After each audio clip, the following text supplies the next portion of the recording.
안녕하세요. 김준성입니다. 오늘은 보고서 작성 방법 5번째 시간 시작을 해보죠. 보고서는 작성을 잘 했는데 이걸 발표를 한다거나 뭐 상사께 보고를 하는 상황을 만나게 되죠. 이때 열심히 쓴 보고서를 또 이렇게 이제 말하기가 조금 아직 서툴러서 효과적으로 내 의사 표현을 못한다 그러면 그것만큼 아쉬운 건 없을 것 같습니다. 그래서 오늘은 보고서 의사 표현할 때 사전 체크 포인트 3가지에 대해서 한번 같이 공부를 해보도록 하겠습니다. 자, 한번 슬라이드를 한번 보시죠. 여러분이 공들여 쓰신 보고서에 대해서 조금만 더 좀 이렇게 예쁘게 포장을 더 할 수 있는 그런 방법을 좀 알아가시면 좋겠습니다. 한번 화면을 보시죠. 자, 첫 번째 체크 포인트입니다. 자, 한번 제가 설명을 해드릴게요. 여러분께서는 평소 핵심 문장을 먼저 말하고 있는지를 한번 점검을 해보세요. 이건 우리 학교 다닐 때 다 배우신 내용일 거예요. 주제문, 말하고자 하는 걸 제일 먼저 얘기해야 한다라는 의미인데, 이 보고서에서 여러분들이 전달하고 싶은 핵심 문장이 있을 겁니다. 그렇죠? 제안하고 싶거나 또는 어떤 결론을 끌어내고 싶은 문장이 있을 건데, 그 문장을 여러분이 보고를 하실 때 또는 발표를 하실 때 먼저 말하는 겁니다.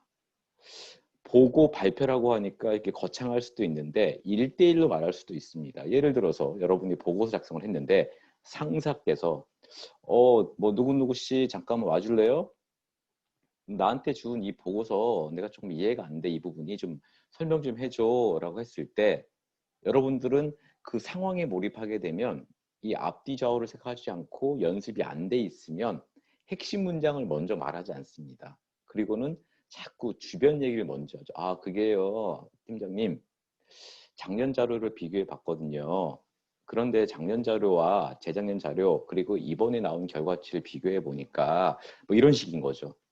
자꾸 변두리 얘기를 먼저 하다 보면 듣는 사람 입장에서는 이해가 잘 안 되게 됩니다. 그래서 여러분이 명심하실 건, 어떤 보고를 하실 때, 말을 하실 때 핵심 문장, 이 핵심 문장을 먼저 말할 수 있는 그런 습관을 가지라, 이 소리입니다. 자, 체크 포인트 2번째를 한번 볼까요? 자, 2번째는 사실이나 근거를 계속 얘기하는 경우가 많다는 겁니다. 여러분의 말하는 습관, 의사 표현 습관을 한번 점검해 보실 필요가 있는데, 타당성을 갖거나 좀 신뢰성을 가져야 한다, 어떤 상대방이 내 말을 좀 믿어주길 바래라는 생각이 크다 보면 핵심 문장은 조금 뒤로, 또는 핵심 문장을 말했다고 생각을 하고 계시지만 핵심 문장을 말하는 것보단 사실이나 근거를 얘기하는 습관을 가진 분들이 의외로 많습니다. 왜냐하면 그런 사실 근거를 얘기해 줘야지만 믿을 것 같거든요. 그래서 여러분들 어떤 의사 표현하실 때 내가 핵심 문장을 먼저 말하는지 아니면 사실이나 근거를 먼저 말하고 있는지를 한번 점검해 보시는 것도 정말 중요한 포인트입니다. 효과적으로 의사 표현하는 체크 포인트 3가지, 한번 3번째 걸 보죠. 3번째 건 보시면, 핵심 문장을 불명확하게 표현해 놓고는 내 말을 이해 못하는 상사 또는 동료를 조금 탐탁지 않게 생각하는 건 아닌지 한번 생각해 보는 것도 중요합니다. 왜 우리 팀장님은 내 발표 얘기를 이해를 못하지? 내가 다 얘기했는데 왜 저 사람은 딴소리를 하는 걸까? 아니면 내가 얘기했는데 왜 내 의견을 수긍하지 않고 이렇게 자꾸 반대를 하지? 등등, 이런 여러 가지 상황이 발생되는 첫 번째 스텝은 뭐냐면, 여러분이 명확하게 의사 표현을 하지 못했다는 겁니다. 그것도 언제? 그죠? 맨 먼저 핵심 문장을 아주 간단, 명료, 강조해서 말하지 않았기 때문에 그렇습니다. 그래서 어떤 보고서의 내용이 긍정적이든 부정적이든 상대가 듣기에 조금 부담이 될 수도 있던 간에, 여러분의 작성한 보고서 핵심 문장을 발표하실 때, 말하실 때 먼저 얘기하셔야지만 됩니다. 그리고 나서 근거나 이유를 얘기를 하시는 거죠. 조금만 더 상세하게 한번 볼까요? 자, 한번 보시죠. 자, 제가 아까 이 얘기를 다시 한번 이 표로 한번 쭉 가볍게 정리해 드린 건데 보시죠. 여러분의 보고서에 나오는 핵심 문장, 핵심 문장을 먼저 말하는 겁니다. 자, 그리고 두 번째 말하고 나면 그거에 대한 자료나 근거, 데이터, 그 이유에 대해서 얘기를 하는 겁니다. A사 사례가 이렇습니다. 또는 경쟁사 B는 이러이러합니다. 등등이 여기에 들어가는 겁니다. 그리고 마지막은 여러분이 하고자 하는 제안이나 어떤 권유 등이 여기에 들어가는 거죠.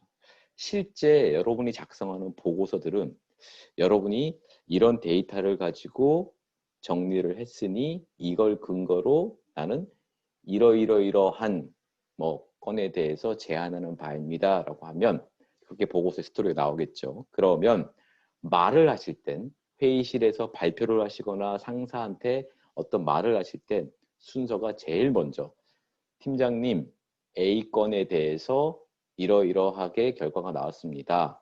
자, 근거에 대해서 말씀드려 보겠습니다. 그리고 나서 다시 맨 뒤에는 따라서 우리는 이번 분기에 땡땡땡 전략으로 가는 게 옳다고 생각됩니다. 이런 식입니다. 그렇지 않고 이렇게 어떤 핵심 문장을 말하고 제안이나 근거를 얘기하고 또 권유, 그 제안 권유가 맨 뒤에 들어간 순서로 쭉 가지 않으면 듣는 사람 입장에선 자꾸 의문이 생기게 되죠. 무슨 말을 하는 거지 이 사람이? 또는 핵심 문장을 먼저 말하지 않고 자꾸 주변 얘기를 하다 보면 듣는 사람들 입장에선 흥미를 잃게 됩니다. 그러니까 여러분들 어떤 짧게 보고를 하시던 길게 보고를 하시던 전체 스토리를 기억하셔야 됩니다. 여러분 보고서에 나오는 핵심 문장을 먼저 말한다. 이건 꼭 명심하시는 게 효과적인 의사표현 전달의 가장 핵심이라고 생각을 합니다. 조금만 더 볼까요? 자, 그러면 내가 효과적으로 의사표현을 하고 있다. 라는 어떻게 점검하면 될까요? 제가 세 가지 한번 팁을 드려볼게요. 첫 번째는요. 일대 다, 그죠? 회의실에서 팀원들과 또는 뭐 요즘 줌을 많이 하니까 줌에서 내가 발표하는 시간 동안 내가 말하는 것을 녹음해 보십시오. 뭐 녹화 녹음 상관없습니다. 다만 여러분이 쭉 얘기하던 걸 그냥 내가 평소 그렇지라고 생각하지 마시고 스스로 한번 팩트를 체크를 해보는 게 좋습니다. 그 두 번째는 1대1 대화에서 최근에는 팀 자체가 상당히 소규모고 재택근무로 이어진 경우도 있고 또 1대1로 미팅하는 경우가 상당히 많지 않습니까? 보고하는 경우가. 그렇기 때문에 내가 상대방과 어떤 대화하는 상황에서 지금 핵심 문장을 먼저 얘기하고 근거를 얘기하며 그리고 클로징 할 때는 제안이나 권유 사항을 얘기를 하는지 이렇게 반복이 되는지를 한번 녹음도 해보십시오.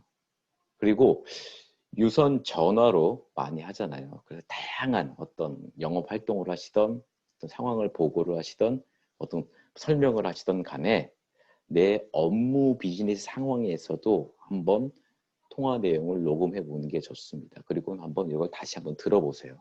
어떤 흐름으로 가고 있는지, 중요한 핵심 문장을 먼저 말하고 있는지, 근거를 얘기하고 있는지, 그리고 제안이나 권유를 얘기하고 있는지 이렇게 습관이 드시면 업무에 있어서 그래 내가 보고서를 이렇게 써서 이게 상당히 설득력 있게 상사나 고객한테 이렇게 받아들여지고 있구나 이렇게 알게 될 겁니다.